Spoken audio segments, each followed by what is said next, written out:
नमस्कार, मैं हूं आपके साथ सृष्टि श्रीवास्तव। बीजेपी हमेशा से ही उसी का साथ देते आई है जो पावर में होता है, चाहे उसके सामने झुकना ही क्यों ना पड़े। बीजेपी मजबूर हो जाती है। उसके ऊपर से लोकसभा में जिस तरह से बीजेपी को यह समझ आ गया कि घमंड करने का नतीजा क्या होता है, उसके बाद से बीजेपी सावधान हो गई है। इसीलिए तो हरियाणा विधानसभा चुनाव में मोदी कोई रिस्क नहीं लेना चाहते, इसीलिए उन्हें गोपाल कांडा के आगे झुकना ही पड़ा है।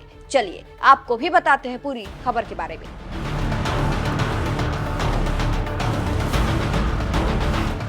इस बार के चुनाव में हरियाणा लोकहित पार्टी के प्रमुख गोपाल कांडा बसपा के साथ चुनाव लड़ रहे हैं, गठबंधन करके, और उनकी ताकत शायद मोदी अच्छे से जानते हैं। इसीलिए तो अब उन्होंने गोपाल कांडा के सामने सरेंडर कर दिया है। खबर है कि नामांकन के अंतिम दिन भाजपा ने सिरसा सीट से अपने प्रत्याशी का नामांकन वापस ले लिया है। जी हाँ, जिस सीट से यानी सिरसा से गोपाल कांडा चुनाव लड़ रहे हैं, उस सीट पर भाजपा ने रोहतास जागड़ा को प्रत्याशी बनाया था।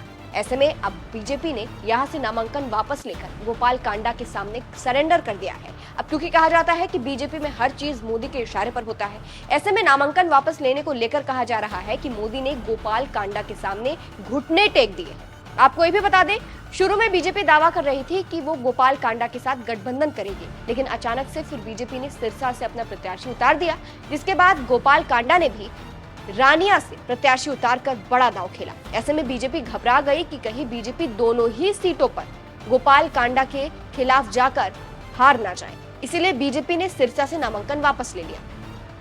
अब आपको ये भी समझा देते हैं कि गोपाल कांडा से बीजेपी को डर क्यों है। दरअसल गोपाल कांडा हरियाणा राजनीति के पुराने खिलाड़ी हैं। गोपाल कांडा बीते 3 चुनाव से हरियाणा में जीत हासिल करते आ रहे हैं।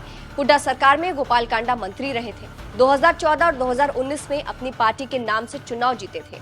बीते चुनाव में गोपाल कांडा को सिरसा सीट पर सबसे ज्यादा 44,000 से अधिक वोट मिले थे। इससे आप गोपाल कांडा की ताकत समझ सकते हैं। ऐसे में बीजेपी इनके खिलाफ प्रत्याशी उतारकर अपना नुकसान नहीं करना चाहती थी। वहीं हरियाणा लोकहित पार्टी के सुप्रीमो गोपाल कांडा ने गठबंधन को लेकर कहा है, इनेलो, बीएसपी और हलोपा का मजबूत और अटूट गठबंधन है। इस गठबंधन की बढ़ती लोकप्रियता से विरोधी घबराए हुए हैं और राजनीतिक बौखलाहट में अफवाहें फैला रहे हैं। आगे उन्होंने कहा, सभी पार्टियों को जनता देख चुकी है और अब हमारा गठबंधन सत्ता की ओर बढ़ रहा है। किसान हितैषी सोच को मेरा समर्थन है। बीजेपी के नामांकन वापस लेने को लेकर कांडा ने कहा, उनके समर्थन या नामांकन वापसी को लेकर मेरी कोई बात नहीं हुई है।